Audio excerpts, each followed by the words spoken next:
Hello student, कैसे हैं आप सब। एक बार पुनः से कोचिंग क्लासेस पर स्वागत है। उम्मीद करता हूं आप सब अच्छे होंगे, मस्त होंगे, बेहतर होंगे, आपकी पढ़ाई बेहतर चलेगी। बच्चों, क्लास 12 केमिस्ट्री एनसीईआरटी में आपका चैप्टर 7 चल रहा है। कौन सा चैप्टर बच्चों? चैप्टर 7। ठीक है, इसके पहले हमने जो भी वीडियोज अपलोड किया है वो आपको प्लेलिस्ट में मिल जाएगा। आज के इस लेक्चर में आप लोग सीखने वाले हैं ईथर की रासायनिक अपक्रिया पूरे कंप्लीट। ठीक, तो पहला नंबर बच्चों, ईथर का जल अपघटन, मतलब जल के अणुओं के साथ क्रिया कराना है और जल का अणु टूटेगा, ईथर बनाएगा एल्कोहल। जब हम एल्कोहल से ईथर बनाए थे तो आप लोगों को याद होगा बच्चों कि हमारा ये एल्कोहल था ROH, ठीक है, और दूसरा एल्कोहल का अणु कुछ इस प्रकार से था ROH। अब जब आपस में ये इसको गर्म करें तो आपस में क्रिया कर लिए तो एक का OH और एक का H H2O के रूप में बाहर हो गया। ये अब क्रिया हुआ था H2SO4 के उपस्थिति में। तो बच्चों माइनस H2O बाहर हो गया तो बचा क्या? यहाँ पे RO बचा और यहाँ पे R बचा, तो ये आपका ईथर बन गया था। इसका अपोजिट सेम रिएक्शन, इसका अपोजिट अभी आप अपक्रिया पढ़ने वाले हो। ईथर के साथ हम क्या करते हैं? जल के उपस्थिति में ईथर को गर्म करते हैं, सेम H2SO4 के उपस्थिति में ही। अब ईथर क्या है हमारे पास? ROR। रासायनिक अपक्रिया तो पढ़ रहे हैं बच्चों, ईथर का पढ़ रहे हैं तो ईथर का ही पढ़ना है। अब हम यदि जल के अणु की बात करें तो HOH होता है। तो देखिए बच्चों, यदि मैं यहां से बंद तोड़ दूं, यहां पर देखिएगा, यदि यहां से बंद तोड़ दूं, यहां से बंद तोड़ दूं तो यहां पे बचेगा क्या? RO बचेगा कि नहीं? और यहां से तोड़ूं तो H जाकर के, क्योंकि ये प्लस ये माइनस, ये माइनस ये प्लस, तो माइनस वाला प्लस से जुड़ेगा तो H बना लिया। एक और R बचा तो ROH, मतलब सिमिलर है यदि तो 2ROH बनाता है। और यदि मान लीजिए यहां पर एल्किल मूलक अलग अलग है तो हमारा अलग अलग एल्कोहल मिलेगा। तो कहने का मतलब एक दूसरे के अपोजिट है। जब ईथर बनाने की विधि में हमने पढ़ाया था तो एल्कोहल से ईथर बनाया था, एल्कोहल का जल अपघटन करा दिया था और वो H2SO4 की उपस्थिति में अपक्रिया संपन्न हुई थी। ऐसे आप कई सारे एग्जांपल्स यहां ले सकते हैं। जैसे बच्चों यहां पर दो अलग अलग एल्किल मूलक है, CH3 है, O है और C2H5 है, सही है। जल अपघटन कराएंगे HOH का। अब देखिए कौन कहां जुड़ेगा, ये चीज ध्यान देना है, ये चीज आपको ध्यान देना है। तो मान लीजिए यहां से टूटे बंद, जैसे मान लीजिए यहां से यदि टूटेगा, यदि यहां से टूटेगा तो ये निगेटिव, ये पॉजिटिव होगा। क्लियर है? यहां से टूटेगा ये पॉजिटिव, ये निगेटिव होगा। तो बच्चों ये जो उत्पाद बनाने वाला है, एक आपका बनेगा CH3, O ऑलरेडी है, H जाकर के जुड़ जाएगा, ये एक ये उत्पाद बना लेगा और दूसरा उत्पाद हो जाएगा C2H5 और ये OH के साथ जुड़ करके, मतलब दोनों एल्कोहल ही बनाएंगे। ऐसा नहीं है कि अलग अलग बने, भाई दोनों एल्कोहल ही बनाएगा। अब दोनों यदि मान लीजिए यहां पर एक ही मूलक है तो दो सेम एल्कोहल का अणु बनाएगा। तो इस प्रकार से हम यदि पढ़ते हैं कि ईथर की रासायनिक अपक्रिया में ईथर का जल अपघटन यानी जल के अणुओं के साथ अपघटित कराएं तो हमें एल्कोहल मिल जाता है। जल दाब की उपस्थिति में ईथर को तनु H2SO4 के साथ गर्म किया जाता है तो ईथर एल्कोहल में जल अपघटित हो जाता है, मतलब एल्कोहल में परिवर्तित हो जाता है। अभी आप ईथर बनाने की विधि में इसको हमने अपोजिट डायरेक्शन में समझाया था, जैसा ये आप अपक्रिया देख पा रहे होंगे। और जब बच्चों एल्कोहल बनाने की विधि थी तब भी हम यही रिएक्शन समझाए थे। इसलिए मैं हमेशा कहता हूं कि क्रम से देखें बच्चों, क्रम से देखते हैं तो आपको क्लियर समझ में आता है और हमेशा के लिए आपसे तैयार भी हो जाता है। क्योंकि अब ये तीसरी बार रासायनिक अपक्रिया इसको समझा रहा हूं और वही रासायनिक अपक्रिया बार बार देखने को मिल जाता है। जैसे यहां पर देखो ROR C2H5 जोड़ दिया गया, इसका नाम कोई बताएगा? दो बार है तो die ethyl ether, die ethyl ether है, HOH है बच्चों, यानी यहां पर H2O के साथ अपघटित होकर के एल्कोहल बना देता है। किसकी उपस्थिति में? H2SO4 की उपस्थिति में।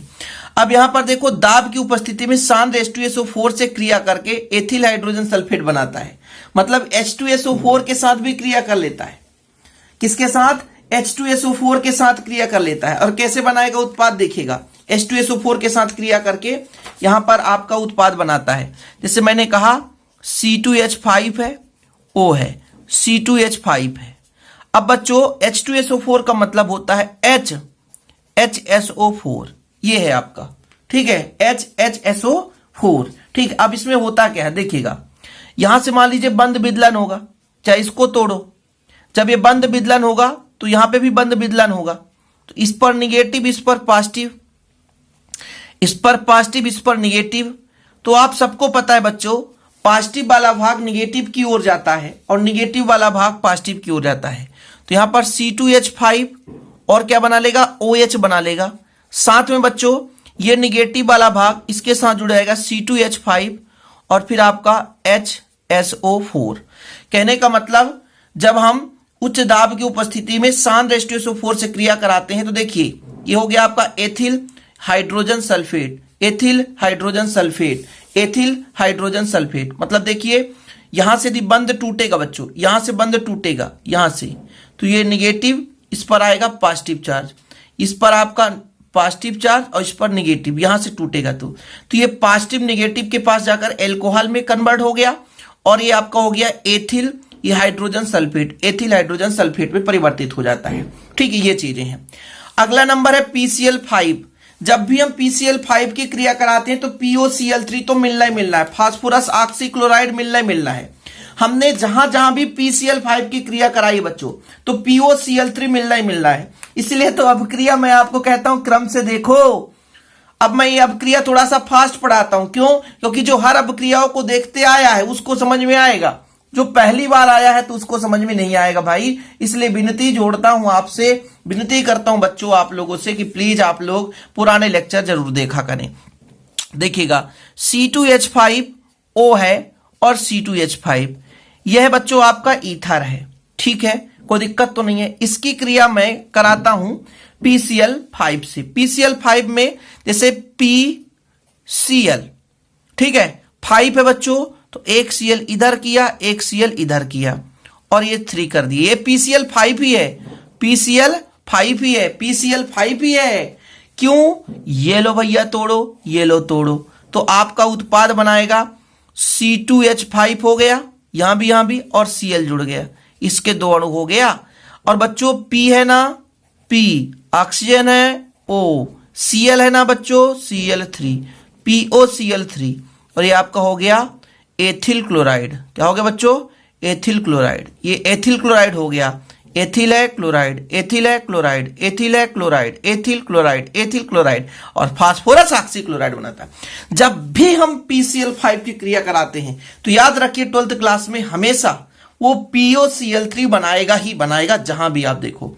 तो ठंडे में PCl5 से कोई क्रिया नहीं होता, किंतु इसे गर्भ अवस्था में जब हम क्रिया कराते हैं तो ये एल्किल हैलाइड बनाता है भैया, एल्किल हैलाइड। हमने आपको समझा ही दिया, अलग से रिएक्शन करने की जरूरत नहीं है। अब आप कहोगे सर डायरेक्ट लिखो, जैसे मैंने कहा CH3O और यहां पे C2H5 है। अब क्या बनाएगा? PCl5, तो क्या बनाएगा भैया? एक तो CH3Cl बना लेगा, एक तो C2H5Cl बना लेगा और एक POCl3 बनाएगा। यदि सेम होता तो सेम यहाँ पे उत्पाद बनाता, अलग अलग लेंगे तो अलग अलग उत्पाद बनाएगा। लेकिन ये गर्म अवस्था में मतलब इसको टेम्परेचर की जरूरत पड़ेगी, बिना टेम्परेचर के रासायनिक अपक्रिया संपन्न नहीं होगी। अगला नंबर बच्चों ज्वलन। ज्वलन मतलब इसको सीधा जला दें तो क्या बनेगा, बताओ जरा। जला दें, सीधा जला दें, जलाने पर क्या होगा? ज्वलन का मतलब होता है जलाना, और जलाते हैं तो सीधा ये किसी पदार्थ को जलाएंगे तो कार्बन डाइऑक्साइड तो बनेगा ही, और हाइड्रोजन है तो पानी के रूप में परिवर्तित हो जाएगा। जैसे बच्चों यहां पे C2H5 है, O है, C2H5 है, ठीक। तो जलाएंगे तो भैया ज्वलन है, मतलब ऑक्सीजन जितना भी चाहिए ले सकते हैं, ऑक्सीजन जितना भी चाहिए। तो कार्बन कितने हैं? CO2 बनाएगा, कार्बन की संख्या 4, तो 4 CO2 बनाएगा, ठीक है। बाकी बच्चों H कितने हैं? 10, तो 5 H2O। हाइड्रोजन कितना लिया गया है जानते हैं? 4 दूना 8, 1 9, और 5 गुणा कर दिए, 4 दूना 8, 5 13, तो 6 का गुणा कर 6 दूनी 12, 12 1 13। तो ये बनाता है कार्बन डाइऑक्साइड और पानी। किसी भी पदार्थ को जलाओ तो कार्बन डाइऑक्साइड में तो बदलेगा ही, इसमें कोई रोक टोक की बात नहीं है ना, इधर उधर भटकने की बात है। किसी भी पदार्थ को आप जलाते हो बच्चों तो आपका वो कार्बन डाइऑक्साइड बनाता ही बनाता, साथ में यदि हाइड्रोजन है तो पानी का अणु बना देता है। तो यहां पर जब भी आप किसी को, यहां पे जैसे मान लीजिए दूसरा पदार्थ ले लेता हूं मैं, जैसे इसका नाम है डाईएथिल ईथर। जैसे यहां पे CH3 होता बच्चों और ये CH3 होता, इसको हम गर्म कर रहे हैं, तो फिर ये आपका 2 कार्बन है तो 2CO2 बना लेगा और H2O बना लेगा। H2O कितना बनाएगा बच्चों? यहां पे 3 दूना 6, तो ये 3H2O। ऑक्सीजन की जितनी जरूरत पड़ेगी उतनी ऑक्सीजन हम ले सकते हैं, इसमें कोई दिक्कत ही नहीं है। ठीक बच्चों, ज्वलन का मतलब है ऑक्सीजन की उपस्थिति। जितना ऑक्सीजन चाहिए आप ले सकते हो। जैसे यहां पर देखिए हमने लिया है डाइएथिल ईथर, तो 4 कार्बन है तो 4 कार्बन डाइऑक्साइड बनाया, 2 कार्बन है तो कार्बन डाइऑक्साइड के 2 अणु हो गए। यहां पे C है और यहां पर बच्चों C2 है तो 3 कार्बन है तो 3 कार्बन डाइऑक्साइड। ज्वलन का मतलब होता है गर्म करना, जलाना, और जलाएंगे बच्चों तो यहां से कार्बन डाइऑक्साइड मिलना तय है। किसी पदार्थ को जलाओगे तो सीधा जला ही तो रहे हैं, केवल गर्म तो हो नहीं रहा है, जला रहे हैं सीधे, और पानी के कुछ मात्रा में अणु निकल जाते हैं। ओके बच्चों, अगला नंबर देखो निर्जलीकरण। निर्जलीकरण का मतलब होता है बच्चों जल के अणु का टूट कर निकलना। निर्जलीकरण, जैसे एल्कोहल का निर्जलीकरण करते हैं तो ईथर बनता है। निर्जलीकरण मतलब क्या होता है? जल के अणु का टूट कर निकलना। निर्जलीकरण जब भी शब्द आ जाए तो जल के अणु का टूट कर निकलना। जल अपघटन में क्या होता है? जल का अणु टूटकर जुड़ता है, लेकिन निर्जलीकरण में जल के अणु टूटकर निकलते हैं। निर्जलीकरण में अब जैसे यहां पर मैं निर्जलीकरण कराता हूं बच्चों, ये 11th क्लास में आपने पढ़ा होगा कि ईथर के निर्जलीकरण से एल्कीन बनता है। एल्कीन बनाने की विधि में देखिए बहुत सिंपल तरीके से, निर्जलीकरण मतलब जल के अणु टूटकर निकलना। देखिए भाई C2H5 है, ऑक्सीजन है, C2H5 है। अब आप ही बताओ, एक हाइड्रोजन यहां से निकले, ऑक्सीजन के साथ बंध बनाए, एक हाइड्रोजन यहां से निकले और H2O बाहर हो जाए तो बचेगा क्या? यहां बचेगा C2H2 और क्या बचेगा? यहां भी C2H2।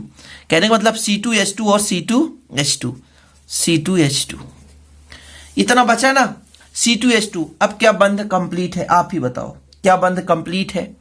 भाई H2O तो बाहर हो गया, तो क्या बंध कंप्लीट है? कार्बन की वैलेंसी 4 होती है तो 2 ही हाइड्रोजन के साथ जुड़ा हुआ है। अब यहां पे थोड़ा सा आपको डाउट होगा कैसे होगा, तो इस तरीके से हम लिखेंगे तो बिल्कुल गलत हो जाएगा। इसको लिखने का तरीका ये है बच्चों, जैसे मैं आपसे कह दूं कि 2 कार्बन है तो 2 कार्बन के बीच द्विबंध बना दो आप, और यहां पर H2 कर दो, यहां भी H2 कर दो, CH2, और 2 का गुणा कर दो। ठीक है, तो ये आपका एल्कीन बना देता है।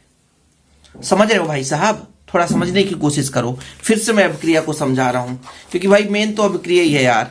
मैंने कहा यहां पे आपका है C2H5O, C2H5। अब देखो बच्चों, यहां पे मैं आपसे कह दूं कि यहां से एक हाइड्रोजन निकल जाए तो 4 हाइड्रोजन बचेगा, सही है? 4 हाइड्रोजन बचेगा, सही बात है। तो इसको मैं फिर CH2 डबल बॉन्ड CH2 कर सकता हूं इसको, और इससे भी एक हाइड्रोजन निकल जाएगा, 2 का गुणा कर दूंगा और आपका एक H यहां से तो H2 के रूप में अलग हो जाता है। ठीक है, CH2 डबल बॉन्ड CH2। अब सही है रिएक्शन। ठीक है, ये बच्चों आपका डाई एथिल ईथर था। अच्छा, दूसरे का रिएक्शन करा दूं, CH3O है और CH3, इसमें क्या होगा? एक H, यहां से एक H और ये बना लेगा H2O, तो बचेगा बच्चों CH2, यहां पे बचेगा द्विबंध CH2 और साथ में H2O बाहर हो जाएगा। तो ये अभिक्रिया है कि 350 डिग्री सेल्सियस पर एल्यूमिनिया या एल्यूमिना मतलब Al2O3, 350 डिग्री सेल्सियस पर एल्यूमिना पर ईथर की वाष्प प्रवाहित करते हैं तो निर्जलीकरण के फलस्वरूप एल्कीन बनता है। एल्कीन, जैसे यहां पर एथीन बना बच्चों, क्या बना? एथीन। ठीक है, नोट डाउन कर लो। निर्जलीकरण, निर्जलीकरण मतलब जल के अणु का टूट कर निकलना, मतलब अंदर से ही जल का अणु टूट कर निकलता है। जब भी बच्चों अभिक्रिया आती है निर्जलीकरण की तो समझ लेना वहां से जल का अणु टूट कर निकल रहा है। और जब रासायनिक अभिक्रिया आएगा आपका जल अपघटन, तो जल अपघटन में जल का अणु टूटकर जुड़ेगा। जल अपघटन में जल का अणु टूटकर जुड़ेगा।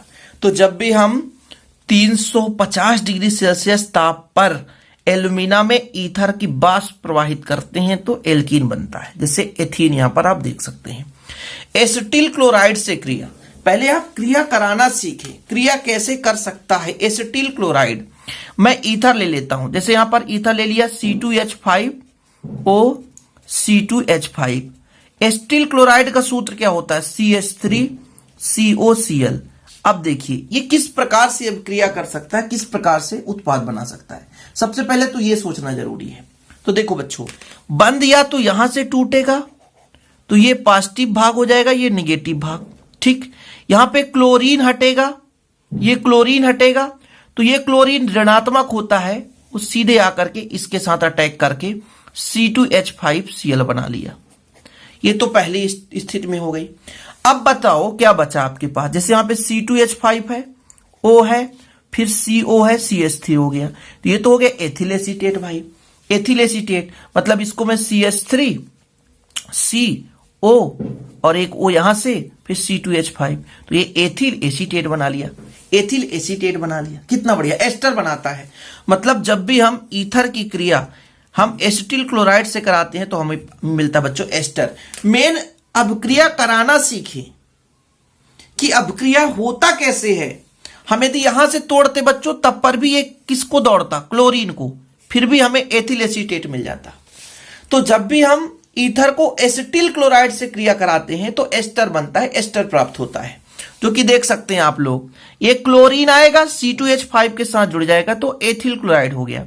बाकी आपका जो बचा तो उसको लिखना ही पड़ेगा। यहां पे आपके कार्बन की संख्या कम है, यहां पे आपका एक कार्बन होना चाहिए। ठीक है, यहां पे बच्चों ये सूत्र गलत है, ध्यान रखिएगा, तो मैं यहां पे कार्बन और लिख देता हूं। एथिल एसीटेट ये गड़बड़ है। एथिल एसीटेट का फार्मूला क्या होता है, अभी मैंने आपको बताया ना, CH3 यहां से आएगा और ये CO है ही है, O आपके पास है ही है, और C2H5 बना देगा। इसका नाम है एथिल, इसका नाम है एसीटेट, तो एथिल एसीटेट बनाता है, एस्टर बना लेता है बच्चों। ठीक है, पूरी रासायनिक अभिक्रिया कंप्लीट करेंगे, 5-6 अभिक्रियाएं है ही है जो आपको पढ़ना है। अगला नंबर बच्चों अपचयन। अपचयन का मतलब क्या होता है, हाइड्रोजन का जुड़ना। जब भी अपचयन शब्द आ जाएगा मतलब हाइड्रोजन का जुड़ना, और सीधा हाइड्रोजन का योग करोगे तो क्या बनेगा, आप ही बताना। देखिए बहुत ही सिंपल है ना, हाइड्रोजन का योग करेंगे क्या बन सकता है ये देखेंगे हम। जैसे हमारे पास C2H5O है और C2H5 है। अपचयन मतलब हाइड्रोजन जितना चाहिए हाइड्रोजन जोड़ सकते हैं। तो जब हाइड्रोजन जुड़ेगा तो यहां पे हो जाएगा आपका C2H6 हो जाएगा, यहां भी हाइड्रोजन जोड़ दो तो C2H6 हो गया, यही तो बन रहा है। बाकी H कहां जाएगा, और ऑक्सीजन बेचारा, ऑक्सीजन कहां जाएगा भाई, तो ऑक्सीजन का क्या कर दो, ऑक्सीजन H के साथ आपका H2O बना सकता है, ये लो बाहर हो गया। तो ये एक प्रकार से एल्केन बनाता है। क्या बनाता है बच्चों, एल्केन। ठीक है, एल्केन बनाता है। देखो C2H6 C2H6 मतलब 2 है, तो ऐसा भी तो कह सकता था 2C2H6 बना लिया, एल्केन बनाता है। इसका नाम क्या है, एथेन। इसका नाम क्या है बच्चों, एथेन।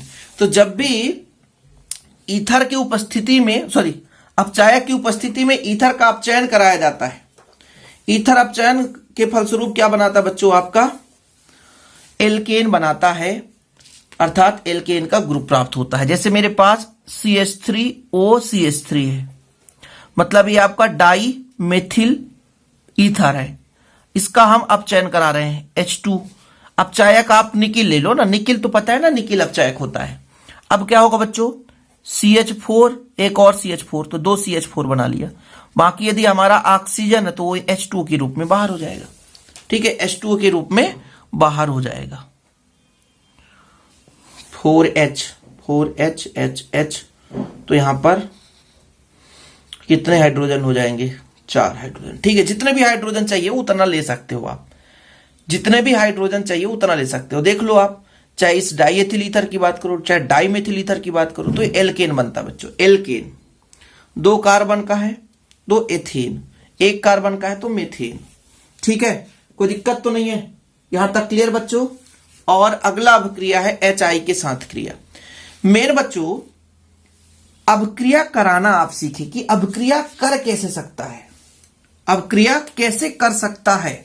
जैसे मैं यहां पे देखिएगा HI के साथ कई रिएक्शन कराऊंगा, अभिक्रिया करने का तरीका सीख गए तो सब कुछ बन गया आपसे। जैसे मैंने कहा यहां पे C2H5 है और C2H5 है प्लस HI। ठीक, बहुत ही सिंपल है ना, समझिएगा। अब मैं कहता हूं यहां से बंध टूटा तो ये ऑक्सीजन पर ऋण चार्ज आता है, इस पर प्लस चार्ज आता है, तो भाई साहब यहां पर हाइड्रोजन ही धनात्मक होगा, तो धन वाला भाग जो है वो ऋण के पास जाएगा, तो क्या बनाएगा, C2H5OH बनाएगा, एल्कोहल बनाएगा कि नहीं बनाएगा। और आपका एक भाग जो बनने वाला है वो आपका हो जाएगा एथिल आयोडाइड। कितना सिंपल रिएक्शन है, प्लस का माइनस से, माइनस का प्लस से। यह जो अभिक्रिया लगभग 100 डिग्री सेल्सियस ताप पर संपन्न हो जाता है। एल्कोहल का अणु देता है, देखिए जरा, एल्कोहल का अणु HI के साथ, और एल्कोहल बनाने की विधि में हमने कराया था, हो सकता है आप लोग ना पढ़े हो, और ऐसे आप लोग देख लीजिए, ठीक है। अब जैसे यहां पर एक कंफ्यूजन आपके मन में आएगा, जैसे मैंने कहा C2H5O है और यहां पे CH3 है, फिर HI, तो इस बार आप सोचोगे कि सर यहां से भी तो टूट सकता है। नहीं, छोटे कार्बन, कम कार्बन वाले भाग से टूटता है, ठीक है, और जो कम कार्बन वाला भाग है वो आयोडाइड में बदलता है। तो C2H5OH बन गया और CH3I बनता है। मतलब यहां पर कम कार्बन वाला ही जो अणु होगा, यानी जो भाग होगा, जो एल्किल मूलक होगा, वही आयोडीन को लेकर जाता है। कम कार्बन वाला भाग, अधिक कार्बन वाला भाग आपका वो एल्कोहल में परिवर्तित होगा बच्चों, एल्कोहल में बदलेगा, ठीक है। और आप एग्जाम्पल लिख सकते हैं, ले सकते हैं, जैसे यहां पे आपका C3H7 हो गया और C2H5 हो गया, अलग अलग ही है। HI, इस बार H किसके साथ जुड़ेगा, अधिक कार्बन वाले के साथ, और कम कार्बन वाले के साथ बच्चों आपका आयोडीन जुड़ेगा। लेकिन यह अभिक्रिया एक और बदल सकता है, जैसे मान लीजिए HI की अधिकता में यदि हम बात करें कि इसकी अधिक मात्रा ली जाए, बहुत अधिक मात्रा ली जाए, ठीक है, तो फिर आपका यहां पे जल का अणु निकलता है। जब HI की बहुत अधिक मात्रा ली जाए, कंडीशन है कि जब HI की बहुत अधिक मात्रा ली जाए तो जो दोनों एल्किल मूलक है ना, इसके दोनों के दोनों आयोडाइड बना लेते हैं, फिर एल्कोहल नहीं बनता।